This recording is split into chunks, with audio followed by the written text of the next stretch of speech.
चरण सरोज रज निज मन मुकुर सुधा बरनौ रघुवर विमल यश जोदायक फल बुद्धिहीन तनु जानिके सुमिरौं पवन कुमार बल बुद्धि विद्या देहु मोहि हरहु कलेश विकार।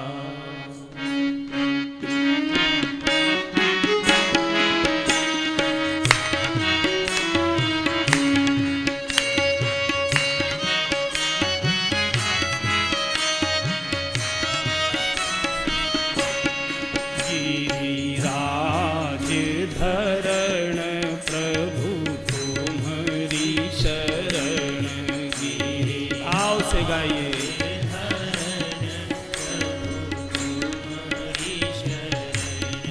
गिरिराज धरण प्रभु तुम्हारी शरण गिरिराज धरण प्रभु तुम्हारी शरण प्रभु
गाथा विशद गुण गाथा नाई सब माथा नाई अब माथा। बोलिए शंकर भगवान की जय। श्री गोस्वामी जी महाराज की जय। श्री गुरुदेव भगवान की जय।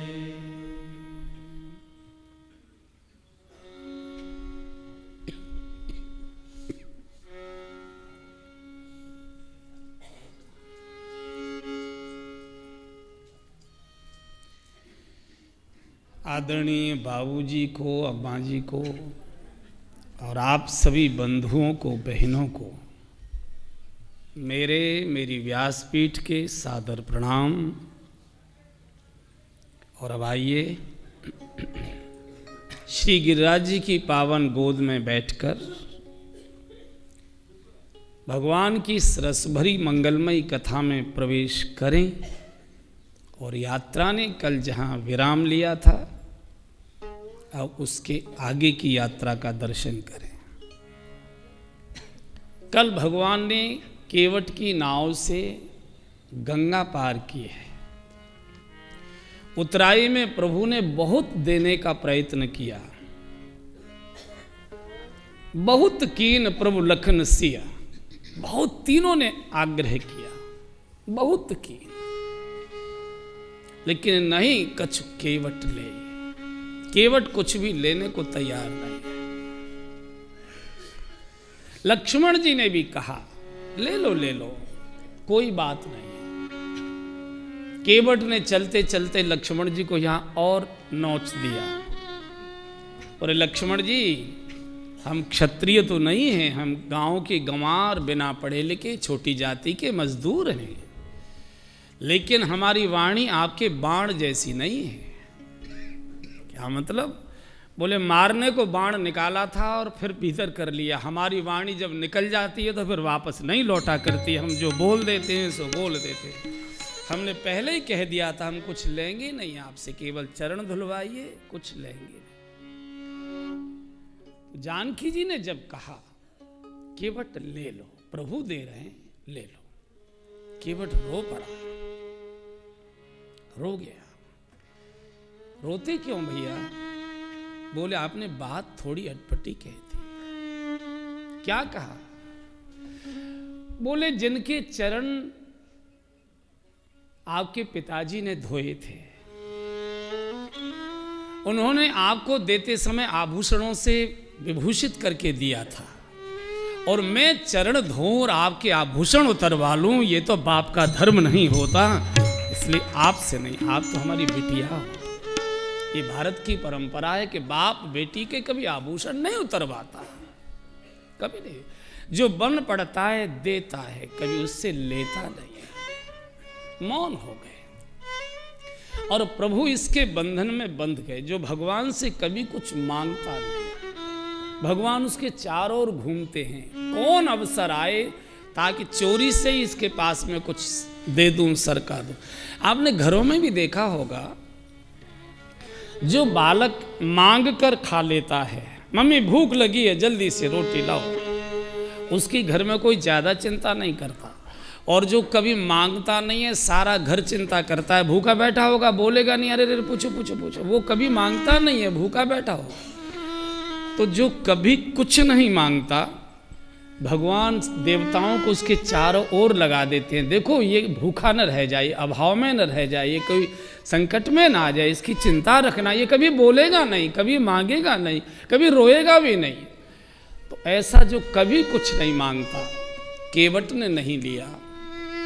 श्री हनुमान जी ने तो कभी कुछ मांगा ही नहीं, ब्रजवासियों ने कभी कुछ लिया नहीं।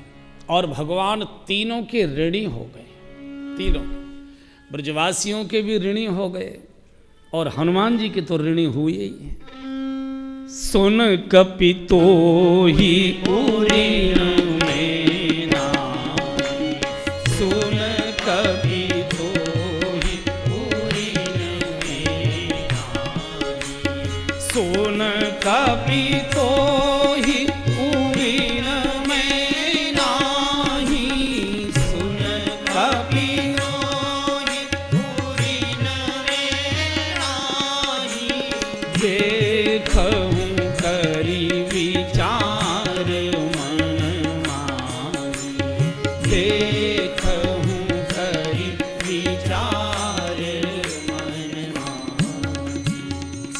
भगवान कहते मैंने बहुत विचार करके देख लिया, तेरे ऋण से मैं उऋण नहीं होऊंगा।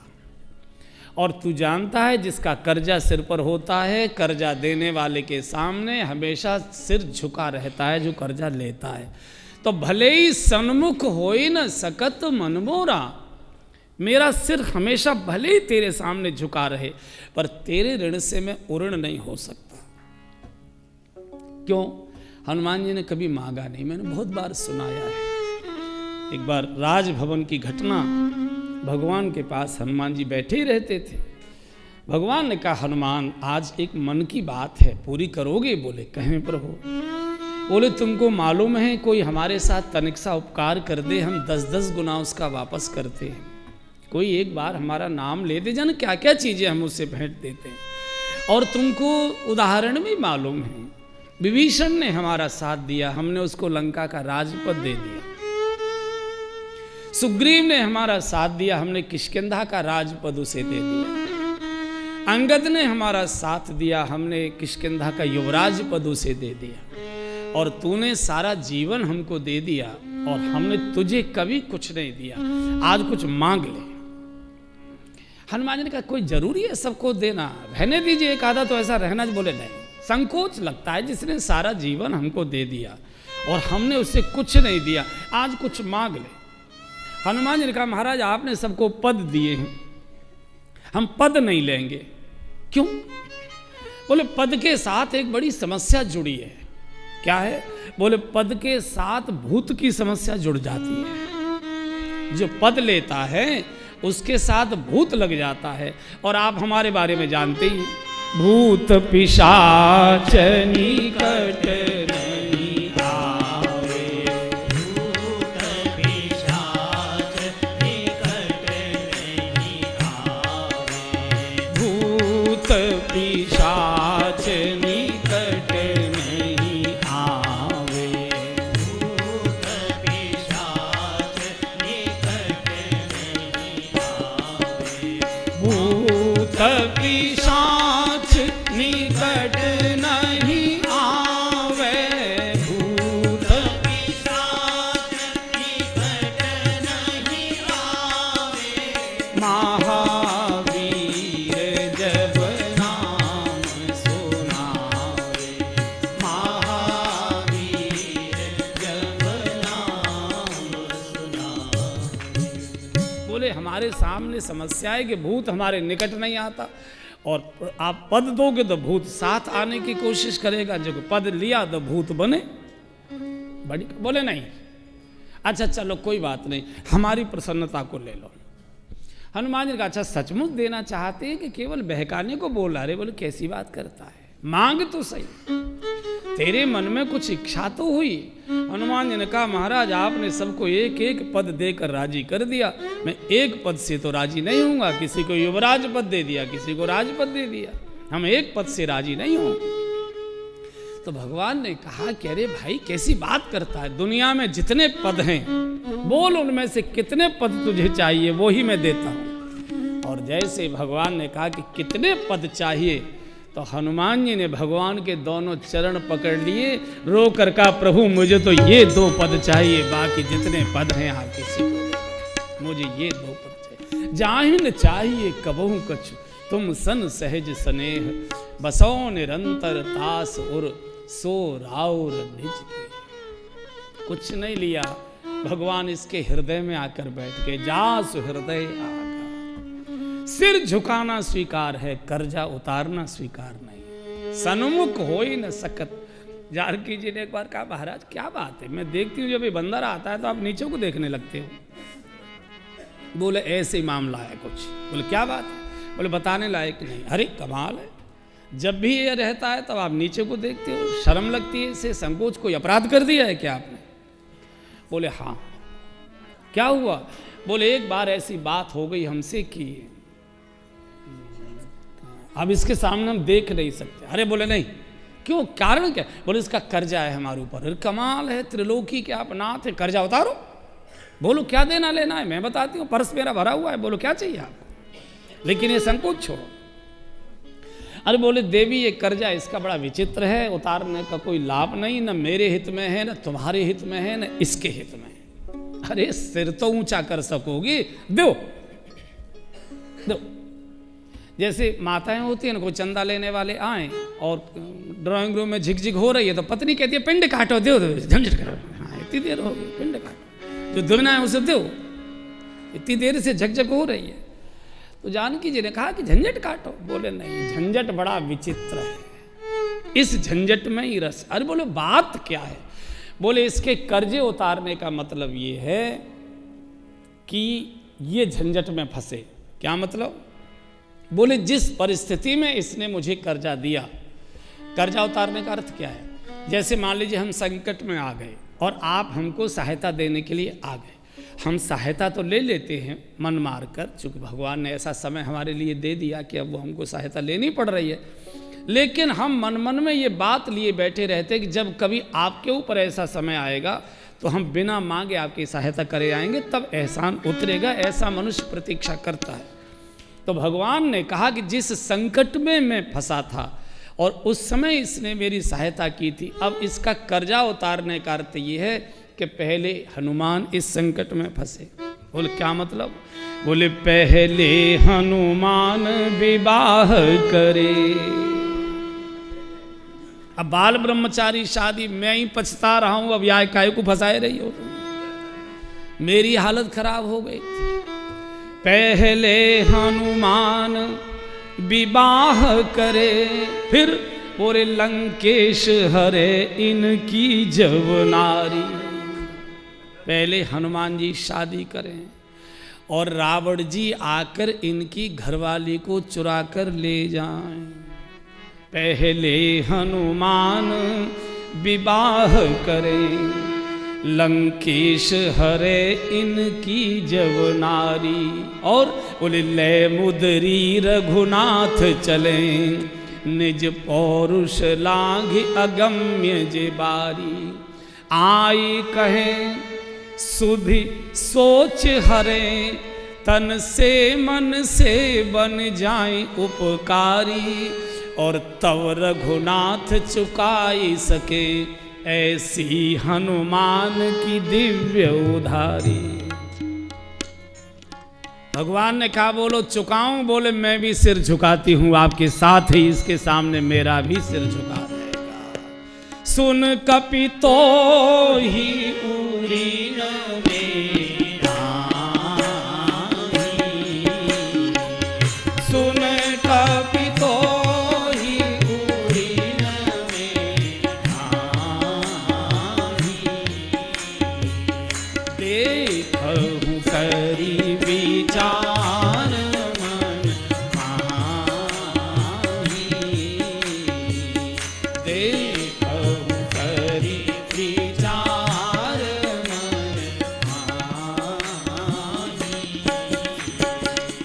प्रति उपकार करऊं का घोरा, प्रति उपकार करऊं का घोरा। सन्मुख होई न सकत मन मोरा, सन्मुख होई न सकत मन मोरा। जो मांगता नहीं है भगवान उसके अधीन हो जाते हैं। ब्रजवासियों के प्रभु अधीन हो गए। केवट ने मांगा नहीं, बहुत कीन सिय लखन प्रभु नहीं कछु केवट ले, नहीं ले। और 14 वर्ष की प्रतीक्षा में बैठ गया। मैंने एक दिन और निवेदन किया था, भगवान प्रतीक्षा से ही मिलते हैं। हम भगवान की परीक्षा लेते हैं। कौन देवता करामाती है, कहाँ दर्शन करने से मनोकामना पूरी होती है, वहाँ आप धक्के खाते हुए जाएंगे, वहाँ आप फजीयत खाते हुए भी जाएंगे, वहाँ आप गिरते पड़ते भी जाएंगे, कतारबद्ध लाइन में घंटों खड़े होकर प्रतीक्षा भी करेंगे, क्योंकि मालूम है कि यहाँ के दर्शन से मनोकामना पूरी होगी। और अपने गांव के, अपने मोहल्ले के मंदिर में आप सालों साल नहीं जाएंगे, अपने घर के पूजा घर की ओर भी नहीं देखेंगे। अरे भगवान तो सर्वत्र व्याप्त, हरि व्यापक सर्वत्र समाना, हरि व्यापक सर्वत्र समाना, प्रेम ते प्रगट होहि में जाना, प्रेम ते प्रगट होहि में जाना। प्रतीक्षा करिए। प्रतीक्षा अपने की जाती है, जिससे हमारा प्रेम होता है। और प्रेम किससे होता है? जिससे हमारा संबंध होता है। अब पूरा समीकरण याद कर लीजिए। जिससे हमारा संबंध होता है, उसी से हमारा प्रेम होता है। जिससे हमारा प्रेम होता है, उसी पर हमारा भरोसा होता है, उसी की हमको याद रहती है, उसी की हमको याद आती है, उसी की हमको चर्चा अच्छी लगती है, उसी की हम बातें करते हैं। जिससे भी हमारा प्रेम है, उसी की बातें करने में हमको अच्छा लगता है, उसी की चर्चा करने में अच्छा लगता है, उसी का काम करने में अच्छा लगता है, उसी के पास बैठने में अच्छा लगता है, उसी से मिलने में अच्छा लगता है। प्रेम जब हो जाता है तो बात कोई भी चल रही होगी, हम बीच में किसी न किसी रूप में प्रेमी को जरूर ले आएंगे। हमारा बेटा है, बेटे से हमारा प्रेम है, घर में पकौड़ी बन रही होंगी, तुरंत मुन्ना याद आएगा। ये पकौड़ी मुन्ना बहुत अच्छे प्यार से खाता था, उसको बहुत प्रिय थी। तो प्रतीक्षा हमेशा अपने की जाती है। भगवान से संबंध बनाइए, संबंध से प्रेम होता है, और प्रेम में ही प्रतीक्षा हो सकती है। आप और जिसकी आप प्रतीक्षा करते हैं, वो आपसे मिलने के लिए बेचैन रहता है। जैसे आपका नौकर कहीं दूर सड़क पर आपकी प्रतीक्षा में खड़ा है, देर हो रही है, आप चलने को तैयार हुए, इतने में एक सज्जन बड़े खास आपसे मिलने आ गए। आप क्या कहते हैं? 1 मिनट जरा आप तब तक बैठिए, 2 मिनट, सूख गया, घर खड़ा खड़ा सूख रहा होगा, बहुत देर हो गई, वो खड़ा, जरा उसको ये बताया हूँ, अभी आता हूँ। आप नौकर जैसे व्यक्ति से भी मिलने के लिए अपने प्रियजन को छोड़कर भागते हैं। क्यों? क्योंकि आपको मालूम है कि वो प्रतीक्षा कर रहा है। भगवान भी जब ये देख लेता है कि बहुत लंबा समय हो गया अपने पूजा घर में बैठे, रो रहा है, पूजन कर रहा है, आरती उतार रहा है, प्रणाम कर रहा है, सेवा कर रहा है, नाम जप रहा है, माला फेर रहा है, बहुत दिन से जागते जागते प्रतीक्षा कर रहा है, भगवान रुक्मिणी जी आदि महारानियों को छोड़कर दौड़ते, बोले 1 मिनट रुको, जरा 2 मिनट उसको मिल आऊं, बहुत दिन हो गए, वर्षों बीत गए, बूढ़ा होने जा रहा है, आयु पूर्ण होने जा रही है, अभी तक नहीं जा पाया, कब से पुकार रहा है, एक बार जरा उसको मिल। भगवान प्रतीक्षा से, जिसने प्रतीक्षा की, प्रतीक्षा कहते हैं किसी के लिए जागना, किसी के लिए बैठे रहना, किसी के लिए खड़े रहना, किसी के लिए टहलना, किसी के लिए व्याकुल होना, किसी के लिए रोना, किसी के लिए सुबकना, किसी के लिए गुनगुनाना, एक अजीब प्रकार की बेचैनी में रहना, ये प्रतीक्षा है। इसके लिए मंदिर में जाना आवश्यक नहीं है, इसके लिए तीर्थ में भी जाना आवश्यक नहीं है। तीर्थ क्या होता है? जिस स्थान पर बैठकर भगवान का भजन किया जाता है, वो स्थान तीर्थ हो जाता है। तीर्थ का अर्थ ये है कि यहाँ किसी न किसी महात्मा ने भजन किया है, और अपने भजन के बल से भगवान को प्रकट किया है, वो देश में जो भी स्थान होगा वो तीर्थ कहलाएगा। तीर्थ की यही परिभाषा है कि वहाँ साधु ने, संत ने, किसी भक्त ने भजन किया है और अपने भजन के बल से भगवान को वहाँ चाहे एक क्षण को भी प्रकट किया है, उस स्थान को तीर्थ कहते हैं। आप अपने घर में देखिए, आप ड्राइंग रूम में बैठिए, मन स्थिति अलग रहती है, रसोई घर में बैठिए, मन स्थिति अलग रहती है, बेडरूम में बैठिए, मन स्थिति अलग रहती है, बाथरूम में बैठिए, मन स्थिति अलग रहती है, और पूजा घर में बैठिए तो मन स्थिति अलग रहती है। क्यों? क्योंकि वहाँ आप भजन करते हैं, वो तीर्थ है, वो तीर्थ है। और भगवान, जहाँ भजन होता है भगवान वहाँ निश्चित रूप से बैठता ही है। दिखाई कब देगा? दिखाई कब देगा? अब हमारी आंखें हैं, हमको बिना चश्मे के दिखाई नहीं देता है। अखबार आइए सामने तो कुछ नहीं दिखाई देता है। तो जब गुरु कृपा का चश्मा आंख पर लग जाता है तो अप्रकट प्रकट होकर दिखाई देने लग जाता है। बाकी करते जाइए जो कर रहे हो, जो कर रहे हो वो करते जाइए। जो पढ़ रहे हो वो भगवान पास बैठकर सुन रहा है। इस भरोसे को ऐसे स्वीकार कर लीजिए जैसे सूरज पूरब में उगता है। भले ही पूरे जीवन न दिखाई दे, भले ही पूरे जीवन न दिखाई दे, लेकिन वो आपकी बात को सुन रहा है। साधु के नाते से मेरी बात को ऐसे स्वीकार करिए जैसे सूरज पूरब में होगा। जो कर रहे हो छोड़ना मत। प्रतीक्षा का अर्थ है विशेष प्रकार की मीठी मीठी व्याकुलता, मीठी मीठी बेचैनी, उठते बैठते सोते जागते उसी की यादें, उसी की बातें, उसी की चर्चा, उसी के लिए रोना, उसी के लिए जो कुछ करना है सब उसी के लिए करना। और जिससे प्रेम हो जाता है दशा क्या हो जाती है? जिसके बिना जीना व्यर्थ लगे और जिसके लिए मरना भी हो जाए तो भी आनंद मिले, इसको कहते हैं प्रेम। वो थोड़ा कहाँ गाया मुझे मालूम नहीं, लेकिन मेरे इस सिद्धांत पर वो बड़ा फिट बैठता है, इसलिए कभी कभी मैं गा लेता हूँ कि प्रेम की परम दशा क्या होती है, प्रतीक्षा की परम दशा क्या होती है। गा लीजिए एक बार। हर धड़कन में प्यास तेरी, श्वासों में तेरी खुशबू है, हर धड़कन में प्यास है तेरी, श्वासों में तेरी खुशबू है। इस धरती से उस अंबर तक मेरी नजर में तू ही तू है। इस धरती, आंख बंद करूं तो तेरा स्वरूप, आंख खोल कर देखो तो तेरा दर्शन। नजर में तू ही तू है। प्यार ये टूटे ना, तू मुझसे रूठे ना, प्यार ये टूटे ना, तू मुझसे रूठे ना, साथ ये छूटे कभी ना,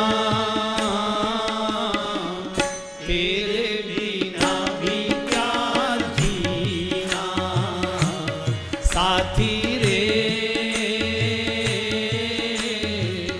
तेरे बिना भी क्या जीना, तेरे बिना भी क्या जीना। फूलों में कलियों में, सपनों की गलियों में, फूलों में जागृत में भी तू, स्वप्न में भी तू, की गलियों में तेरे बिना कुछ कहीं ना, तेरे बिना भी क्या जीना साथी रे, तेरे बिना भी क्या जीना।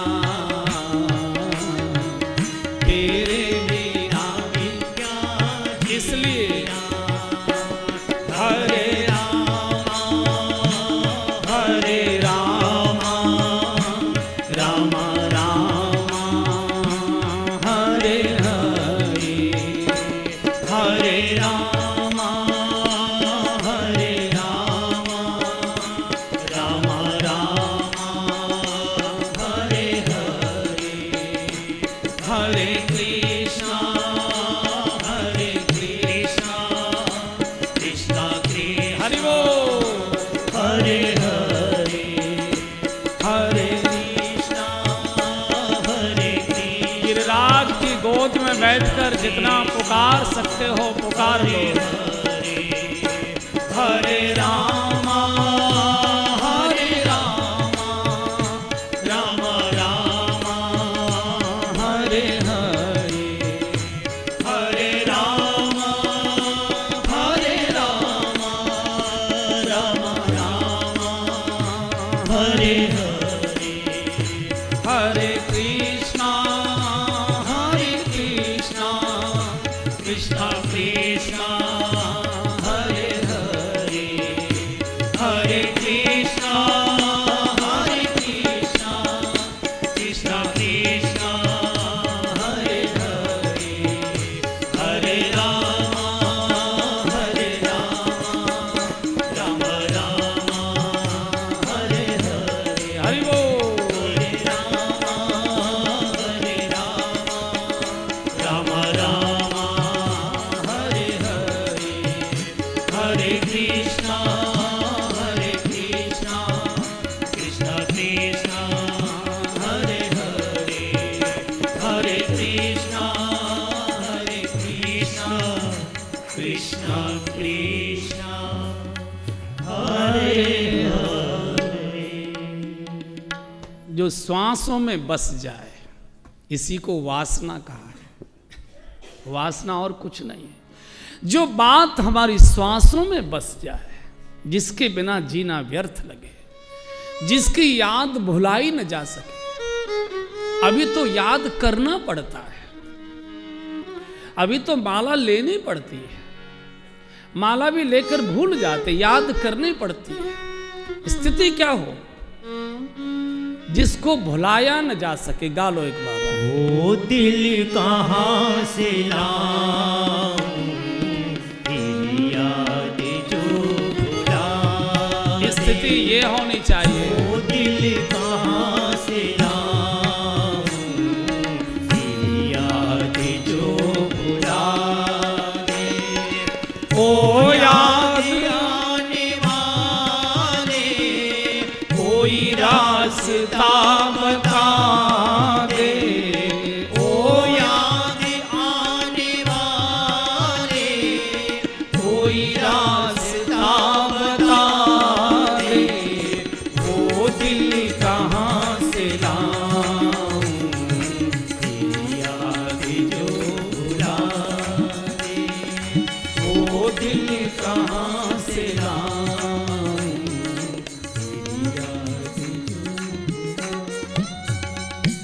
अभी तो याद करने का प्रयत्न करना पड़ता है, प्रयत्न भुलाने का किया जाए। यमुना के किनारे गोपी बैठी है, रीढ़ की हड्डी सीधी किए, लंबी लंबी नाक से श्वास अनुलोम और विलोम कर रही है, प्राणायाम कर रही है, सीधी बैठी है। नारद जी आ गए। नारद जी ने देखा, अरे ब्रज की गोपी और ध्यान में। इनका दर्शन करने तो ब्रह्मा जी शंकर जी मेरे जैसे साधु छुप छुप के दर्शन करें। देव धरि भेष भिखारी को भिक्षा पात्र लेकर हम इनके दरवाजों पर माथा टेकते हैं। ये गोपी ध्यान किसका करती है? तो वीणा जोर जोर से बजाने लगे। गोपी का ध्यान भंग हुआ, आंख खोली तो नारद जी बोले, बाबा तेरो दिमाग खराब है क्या? बोलो मेरो दिमाग खराब ना है। मुँह लगे तेरो दिमाग खराब है। बोले क्यों? बोले तू कर क्या रही है? बोले ध्यान कर रही हूं। किसका ध्यान कर रही है? बोले जिसका तू गीत गाता है उसी का ध्यान कर रही है। जिसके तू गीत गाता है, कन्हैया का ध्यान कर। अरे पगली, तेरा ध्यान तो बैठकर कन्हैया करता है, अब तुझे क्या ध्यान की जरूरत है? बोले ध्यान इसलिए नहीं कर रही हूं कि वो मेरी यादों में आए। बोले तू ध्यान इसलिए कर रही हूं कि मेरे मन से निकल कर कैसे जाए। नाक में दम कर दिया है उसने, कोई काम नहीं करने देता है। जब देखो तब ध्यान में, जब देखो तब ध्यान में। बच्चों का ध्यान भूल जाती हूँ, पति की सेवा का ध्यान भूल जाती हूँ, बच्चों को भोजन बनाने का ध्यान भूल जाती हूँ, गाय की सानी करने का ध्यान भूल जाती हूँ। 24 घंटे कन्हैया ध्यान में रहता है। इसलिए प्रयत्न कर रही हूँ कि मेरे ध्यान से बाहर जाए तो मैं कुछ घर के काम संभालूं। हमको ध्यान करने के लिए बैठना पड़ता है, उसको ध्यान से निकालने के लिए बैठना पड़ता है, और वही कर सकता है। तो प्रतीक्षा, प्रतीक्षा के लिए परमात्मा से संबंध, और इसी गिरिराज्य में संबंध घोषित करके जाइए। इसी जिससे संबंध घोषित हो जाता है। भगवान से जब तक विवाह नहीं करोगे, वर्णो रघुवर विमल यश। वर्णों का क्या अर्थ है? वर्णों का अर्थ ये है, एक तो वर्णन कर रहा, ये अर्थ नहीं है वास्तव में। वर्णों, मैं भगवान का वर्ण करना चाहता हूं, भगवान का मैं वर्ण करना चाहता हूं, भगवान को मैं वर बनाना चाहता हूं। और भगवान को तो निर्मल ही मन पसंद है, इसलिए इस कथा में, इस सरोवर में डुबकी लगाकर मन के मैल को धो लूंगा, निर्मल हो जाऊंगा, ताकि भगवान से मेरा वर्ण हो जाए, भगवान मुझे स्वीकार करें। और भारतवर्ष में प्रेम को मान्यता तो है, आदर नहीं है। प्रेम के विवाह को भारत में मान्यता तो है, लेकिन उसको सामाजिक सम्मान नहीं है, उसको आदर नहीं है। इसलिए भगवान से प्रेम, और प्रेम के बाद प्रीति प्रणय, शूर्पणखा भी बोली है ये, प्रीति के बाद प्रणय चाहिए, वर्ण चाहिए। और जब तक भगवान के साथ वर्ण नहीं होगा, जिसके साथ वर्ण हो जाता है फिर बेड़ा पार हो जाता है। देखो हम लोग गिरिराज जी में हैं, गिरिराज परिक्रमा लग रही है, हजारों लाखों लोग लगा रहे, दिन रात लग रहे। परिक्रमा का मतलब क्या है? परिक्रमा का अर्थ क्या है? जब तक भगवान के दर्शन करने के बाद परिक्रमा नहीं लगाई जाती, तब तक दर्शन अधूरा रहता है। चाहे गिरिराज जी का दर्शन हो, चाहे अपने गांव के, शहर के मंदिर का दर्शन हो। दर्शन करिए, 3 बातें होती हैं दर्शन पूरा करने के लिए। दर्शन करिए, दर्शन करने के बाद परिक्रमा करिए, और परिक्रमा करने के बाद मंदिर से उतरने से पहले 1 मिनट 2 मिनट मंदिर की सीढ़ी पर बैठिए, फिर जाइए। ये दर्शन की 3 क्रियाएं हैं। अब तक न की हो तो करना प्रारंभ करिए। दर्शन करना, परिक्रमा करना। मंदिर में परिक्रमा की सुविधा नहीं है, परिक्रमा मार्ग मंदिर में नहीं बना, तो खड़े खड़े परिक्रमा कर लीजिए चार। और फिर उतरते समय सीढ़ी पर 1 आधे मिनट बैठना, फिर आना। अर्थ क्या है इसका? ये जो गिरिराज की इतने लोग परिक्रमा कर रहे हैं, अब वो क्यों कर रहे हैं वो तो वो जाने, मुझे मालूम नहीं। लेकिन जो शास्त्र प्रमाण है, परिक्रमा कहते हैं फेरे। गिरिराज की फेरी लगा ली, ठीक है ना, ये शब्द समझ में आ रहा होगा, फेरे। और फेरे किसको कहते हैं? विवाह को। कै बजे के फेरे हैं भैया? फेरन को काटाए में। फेरे माने विवाह, फेरे माने गठबंधन, जीवन भर का साथ। ये जो हम परिक्रमा करते हैं, इसका अर्थ ये हम भगवान से कहना चाहते, भगवान दुनिया के चक्कर तो अब हमने बहुत लगा लिए, अब तो फेरे तेरे ही ओर लगाएंगे, तेरे ही चारों ओर लगाएंगे। अब तुम्हारे साथ फेरे डाल रहे हैं हम, अब और किसी के साथ फेरे नहीं डालेंगे, हमने तो तुम्हारे साथ फेरे डाल लिए। फेरे लग गए।